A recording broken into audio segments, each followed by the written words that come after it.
اب دوسری ام المومنین سیدہ سودا بنت زمعہ رضی اللہ عنہا کے حالات و واقعات سنیں۔ آپ کا نام سودا تھا، والد کا نام زمعہ بن قیس اور والدہ کا نام شموس بنت قیس تھا۔ قبیلہ عامر بن لوئی سے تھی۔ یہ قریش کا ایک مشہور قبیلہ تھا۔ آپ کی کنیت ام الاسود تھی۔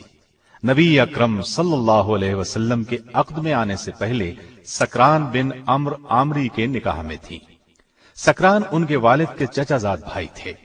ابتدا ہی میں مسلمان ہوئی۔ ان کے شوہر نے بھی اسلام قبول کیا۔ حبشہ کی پہلی ہجرت کے وقت بھی دونوں مکے میں رہ کر کفار کی سختیاں برداشت کرتے رہے۔ کفار کا ظلم حد سے بڑھا تو حبشہ کی طرف دوسری ہجرت میں یہ دونوں بھی شریک تھے۔ کئی برس گزرنے پر جب یہ مکہ آئے تو سکران انتقال کر گئے۔ سکران کے انتقال کے بعد رسول اللہ صلی اللہ علیہ وسلم نے ان سے نکاح فرمایا۔ سیدہ خدیجہ رضی اللہ عنہا کے بعد آپ صلی اللہ علیہ وسلم نے دوسرا نکاح انہی سے کیا، اور یہ ایسے ہوا کہ سیدہ خدیجہ کی وفات کے بعد آپ بہت غمگین تھے، اس لیے کہ وہ ہر مشکل میں آپ کی غمگسار تھی۔ آپ صلی اللہ علیہ وسلم کی حالت دیکھ کر عثمان بن مظعون رضی اللہ عنہ کی اہلیہ سیدہ خولہ بنت حکیم رضی اللہ عنہا نے آپ کی خدمت میں حاضر ہو کر عرض کیا، اے اللہ کے رسول صلی اللہ علیہ وسلم، کیا آپ کو ایک مونس اور غمگسار ساتھی کی ضرورت ہے؟ آپ نے فرمایا ہاں۔ اس پر وہ سیدہ سودا رضی اللہ عنہا اور ان کے والد کے پاس گئیں اور ان سے کہا، اللہ تعالیٰ نے آپ پر خیر و برکت کے دروازے کھول دیے ہیں۔ انہوں نے پوچھا وہ کیسے؟ سیدہ خولہ نے کہا، مجھے رسول اللہ صلی اللہ علیہ وسلم نے آپ کی طرف بھیجا ہے۔ میں آپ صلی اللہ علیہ وسلم کی طرف سے شادی کا پیغام لائی ہوں۔ سیدہ سودا رضی اللہ عنہا نے فرمایا، مجھے منظور ہے، لیکن آپ میرے والد سے بات کر لیں۔ جب ان سے بات ہوئی تو انہوں نے بھی کوئی اعتراض نہ کیا۔ اس طرح یہ نکاح ہوا۔ 400 درہم حق مہر مقرر ہوا۔ یہاں میں یہ وضاحت کر دوں، بعض علماء نے لکھا ہے کہ سیدہ سودا سے پہلے آپ صلی اللہ علیہ وسلم نے سیدہ عائشہ رضی اللہ عنہا سے نکاح کیا تھا۔ حافظ ابن کثیر نے اسی کو صحیح کہا ہے، لیکن بہت سے دوسرے مورخین اور علماء کا قول ہے کہ دوسرا نکاح سیدہ سودا رضی اللہ عنہا سے ہوا تھا۔ سیدہ سودا رضی اللہ عنہا کے مکمل حالات کتابوں میں زیادہ نہیں ملتے۔ نبوت کے 13ویں سال نبی کریم صلی اللہ علیہ وسلم نے ہجرت فرمائی اور مدینے تشریف لے گئے۔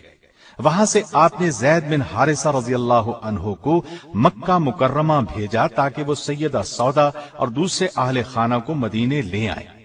ان کے آنے سے پہلے ہی آپ صلی اللہ علیہ وسلم نے ان کے لیے رہائش کا بندوبست کر دیا۔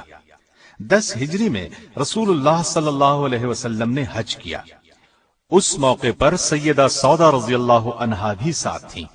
سیدہ چونکہ قدرے بھاری بھرکم تھیں، آہستہ چلتی تھیں، اس لیے انہوں نے نبی کریم صلی اللہ علیہ وسلم سے اجازت چاہی کہ انہیں مزدلفہ کی طرف پہلے روانہ ہونے کی اجازت دی جائے۔ آپ صلی اللہ علیہ وسلم نے اجازت دے دی۔ چنانچہ وہ سب لوگوں سے پہلے ہی مزدلفہ روانہ ہو گئیں۔ انہیں بھیڑ میں چلنے سے تکلیف ہوتی تھی۔ ایک مرتبہ ازواج مطہرات بارگاہ رسالت میں بیٹھی تھیں۔ ایسے میں کسی نے پوچھا، اے اللہ کے رسول صلی اللہ علیہ وسلم، ہم میں سے سب سے پہلے کون مرے گا؟ آپ صلی اللہ علیہ وسلم نے فرمایا، جس کے ہاتھ لمبے ہوں گے۔ ازواج مطہرات نے اس بات کے ظاہری معنی لیے اور آپس میں ہاتھ ناپنے لگی۔ سب سے بڑا اور لمبا ہاتھ سیدہ سودا کا تھا، لیکن جب سب سے پہلے سیدہ زینب رضی اللہ عنہا کا انتقال ہوا تو انہیں معلوم ہوا کہ ہاتھ کی لمبائی سے آپ صلی اللہ علیہ وسلم کا مقصد سخاوت اور فیاضی تھا۔ طبقات ابن سعد کی روایت کے مطابق آپ کا انتقال خلافت امیر معاویہ رضی اللہ عنہ کے دور میں ہوا۔ ایک روایت یہ بھی ہے کہ سیدنا عمر رضی اللہ عنہ کے دور خلافت میں انتقال ہوا۔ آپ کے ہاں آپ کے پہلے خاوند سکران سے ایک فرزند پیدا ہوئے تھے، ان کا نام عبد الرحمن تھا۔ وہ جنگ جلولہ میں شہید ہوئے۔ نبی کریم صلی اللہ علیہ وسلم سے آپ کے ہاں کوئی اولاد نہیں ہوئی۔ آپ سب سے زیادہ دراز قد اور موٹاپے کی طرف مائل تھی۔